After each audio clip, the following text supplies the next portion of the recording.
श्री शिवाय नमस्तुभ्यम। नमस्कार दोस्तों, स्वागत है आप सभी का आपके अपने चैनल खुशहाल ज़िंदगी में।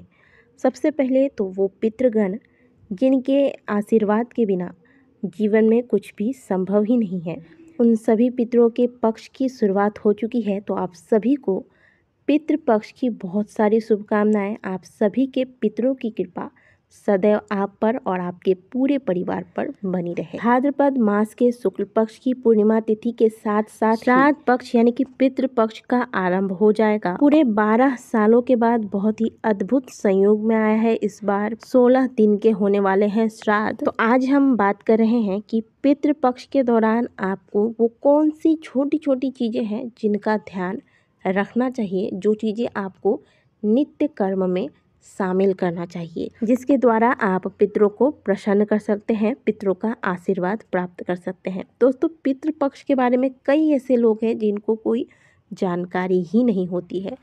वहीं कई लोग ऐसे भी हैं जो पितृ पक्ष का पालन तो करना चाहते हैं, लेकिन किसी न किसी वजह से वो कर नहीं पाते हैं, यानी कि जैसे श्राद्ध, तर्पण, पिंडदान इत्यादि कर्म नहीं कर पाते हैं। तो ऐसे में आपको क्या करना चाहिए जिससे कि आपके पितृ भी आपसे प्रसन्न हो जाएं और आपको पितृदोष का सामना भी ना करना पड़े। दोस्तों, हमारे पास कई ऐसे कमेंट आए हैं जिसमें महिलाएं कहती हैं कि हमारे परिवार में कोई पितृ पक्ष का पालन नहीं करता, पति नहीं करना चाहते तर्पण। तो ऐसे में हम अपने परिवार को पितृदोष से बचाने के लिए क्या करें? सबसे पहली बात दोस्तों कि आधुनिकता में आकर कोई भी ऐसा कर्म ना करें पितृपक्ष के दौरान कि इसका खामियाजा आपको स्वयं भोगना पड़े। और जब व्यक्ति मुसीबत में आता है ना, तो फिर वो सारी चीज़ें मानने लगता है जिन चीज़ों को वो पहले मानने से इनकार करता है। इसीलिए परिस्थितियाँ आपके खिलाफ हो जाए, इसके बाद आप इन चीज़ों को समझें। इससे अच्छा है कि आप पहले ही संभल जाए और इन चीज़ों में विश्वास रखें, आस्था रखें और पितृपक्ष के दौरान अपने पितरों के निमित्त कुछ ना कुछ कर्म अवश्य करें। कहते हैं कि देव ऋण और पितृ ऋण से व्यक्ति कभी भी उऋण नहीं हो सकता है। इसीलिए व्यक्ति को हमेशा समय समय पर देव हो या फिर पितृ, उनके प्रति अपने जो कर्म है वो करके अपनी श्रद्धा भाव को उनके समक्ष व्यक्त करना चाहिए। यदि आप पितृपक्ष में बहुत कुछ नहीं कर पाते हैं तो भी आप छोटी छोटी सी ऐसी चीज़ें हैं जिनको इन 15 दिनों तक अगर नियम बना के करते हैं तो निश्चित तौर पर आप पर पितरों की कृपा होती है।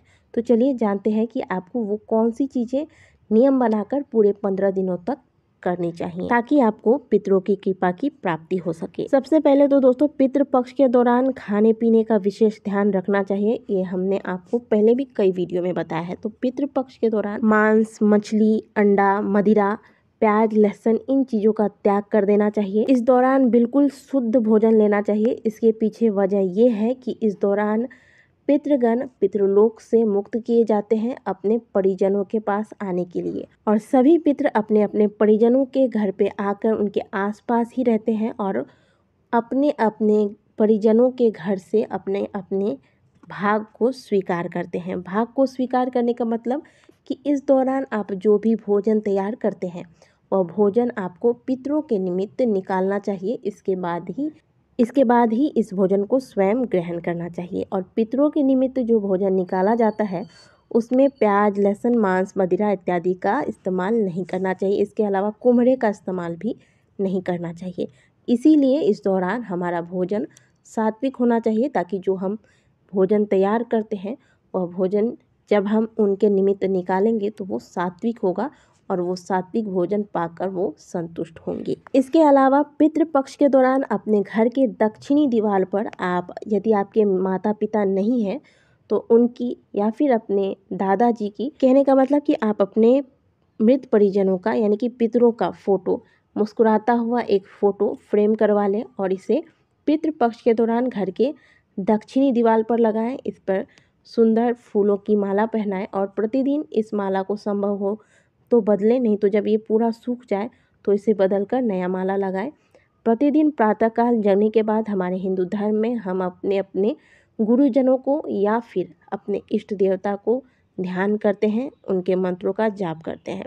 तो ये कार्य आप प्रतिदिन जब जागने के बाद करते हैं तो साथ साथ में आप अपने पितरों का स्मरण करें। जब आप अपने इष्ट का ध्यान कर लेते हैं प्रातःकाल जागने के बाद, इसके बाद दक्षिण मुखी खड़े होकर पितरों का स्मरण करें और उन्हें प्रणाम करें। पितृपक्ष के दौरान ऐसा आप नियम बना लें, प्रतिदिन जब आप जागते हैं तो अपने दिन की शुरुआत पितरों के आशीर्वाद से करेंगे। अब आपको क्या करना है कि हमने अपने पिछले वीडियो में आपको बताया था कि जो लोग पितृपक्ष में कुछ भी नहीं कर सकते हैं, ऐसे में वो घर के मुख्य द्वार पर स्वास्तिक का निर्माण करके 1 लोटा जल रखेंगे, उसमें 2 सफ़ेद पुष्प डालेंगे और उस जल में थोड़ा सा गंगा जल मिलाकर मुख्य द्वार पर रखे रहेंगे। प्रातःकाल जगते ही इस जल का घर के मुख्य द्वार पर छिड़काव करेंगे। तो आप प्रातःकाल जगने के बाद पितरों का स्मरण करें, उन्हें प्रणाम करने के बाद इस जल का छिड़काव घर के मुख्य द्वार पर करें। यह कार्य आप सभी करें, चाहे आप तर्पण कर रहे हों या नहीं कर रहे हों। पूरे पितृपक्ष नियम बना लें कि घर के मुख्य द्वार के पास 1 लोटा गंगा जल मिश्रित शुद्ध जल 2 सफ़ेद पुष्प के साथ आप स्थापित करेंगे। यदि वो वीडियो आपने अभी तक नहीं देखा है तो इसका लिंक मैं डिस्क्रिप्शन बॉक्स में दे रही हूँ, यहाँ से आप जाकर इस वीडियो को देख सकते हैं। तो ये एक कार्य आपको कर लेना है। इसके बाद आप 1 लोटा जल ले लें, इसमें आप गाय का कच्चा दूध डाल दें। 1 चम्मच दूध डालेंगे आप, उससे भी आपका काम चल जाएगा, लेकिन गाय का दूध हो इस बात का ध्यान रखें। थोड़ा सा काला तिल मिला दे, थोड़ा सा जौ मिला दे और थोड़े से अक्षत के दाने सफ़ेद वाले डालने हैं आपको, रंगा हुआ चावल ना डालें और ये टूटे हुए ना हो। अब यह जल लेकर आप पीपल वृक्ष के पास जाएं, दक्षिण मुखी होकर खड़े हो जाएं, पितरों का ध्यान करें, ओम पितरो देवाय नमः बोलकर इस जल को आप पीपल वृक्ष पर अर्पित करेंगे।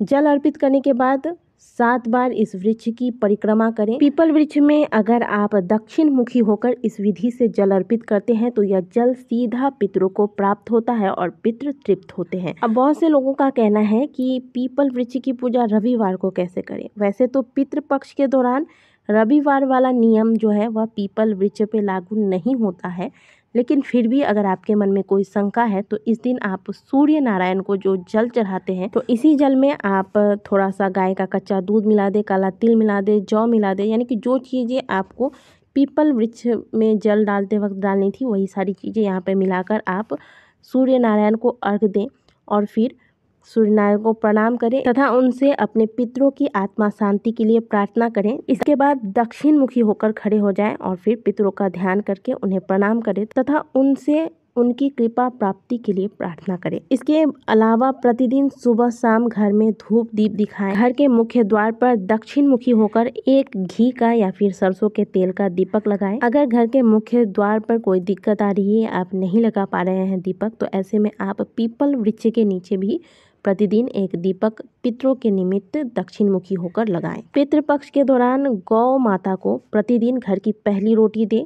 इसके अलावा घर की जो आखिरी रोटी होती है उसमें सरसों का तेल लगाकर आप काले कुत्ते को या फिर जो भी कुत्ता आपको मिल जाए इन्हें दें। इसके अलावा अपने भोजन में से थोड़ा सा भाग जो भी आप बनाते हैं उसमें से थोड़ा सा अंश लेकर आप घर के छत पे डाल दें कौवों के लिए। ये 3 जीव ऐसे होते हैं जिनके माध्यम से पितृ अपना भोग स्वीकार करते हैं। इसलिए पितृपक्ष के दौरान एक नियम बना लें कि आप जो भी भोजन तैयार करते हैं उसमें से आप पहले इन जीवों के लिए भोजन का अंश निकालेंगे, इसके बाद आप स्वयं भोजन करेंगे। इससे भी पितृ तृप्त होते हैं, पितृ प्रसन्न होते हैं। पितृपक्ष के दौरान चाहे आपके घर में कोई भी आए, आपको उसे खुद से आगे बढ़ के 1 गिलास पानी के लिए कम से कम अवश्य पूछना है। इससे ज़्यादा अगर आप सेवा कर सकते हैं तो और भी अच्छा, क्योंकि पितृपक्ष के दौरान हमारे पितृ किसी भी रूप में हमारे पास आ सकते हैं, इसीलिए कम से कम इन्हें जल पिलाकर अवश्य तृप्त करना चाहिए। पितृपक्ष के दौरान पितरों के निमित्त घर में गीता का पाठ करें या फिर विष्णु सहस्त्र नाम का पाठ करें। तो इन 15 दिनों में ये छोटी छोटी सी चीज़ें हैं जिनको आप नियम बनाकर करते हैं तो आप पर पितरों की कृपा सदैव बनी रहती है, आपके पितृ आप पर प्रसन्न रहते हैं। इसके अलावा आपके जो भी माता पिता या फिर जो भी पितृ हैं, जो भी पूर्वज हैं, उनके मृत्यु जिस तिथि को हुई थी, मान लीजिए एकादशी को हुई थी, द्वादशी, नवमी, अष्टमी किसी भी तिथि में हुई थी, तो इस तिथि में इनके नाम से श्राद्ध भोज इत्यादि कराने चाहिए। अगर आपको तिथि नहीं पता है तो ऐसे में आप पितृपक्ष के आखिरी दिन, जिसे कि सर्व पितृ अमावस्या कहते हैं, इस दिन इनके निमित्त तर्पण, पिंडदान, श्राद्ध, ब्राह्मण भोज, दान इत्यादि करा सकते हैं। यदि आप पितृपक्ष के दौरान नियम बनाकर इन चीज़ों को करते हैं तो निश्चित तौर पर आप पर पितरों की कृपा होगी ही होगी, और यदि आपको कोई पितृ दोष लगा है तो वो भी शांत हो जाएंगे। और इन्हें करने में आपको बहुत ज़्यादा परिश्रम की भी कोई आवश्यकता नहीं पड़ रही है। तो बिल्कुल श्रद्धा भाव के साथ, श्रद्धा से आप अपने पितरों को कुछ भी समर्पित करते हैं वो उन्हें स्वीकार करते हैं। तो श्रद्धा मन में अवश्य रखें और फिर इस श्रद्धा के साथ पितरों को प्रसन्न करें।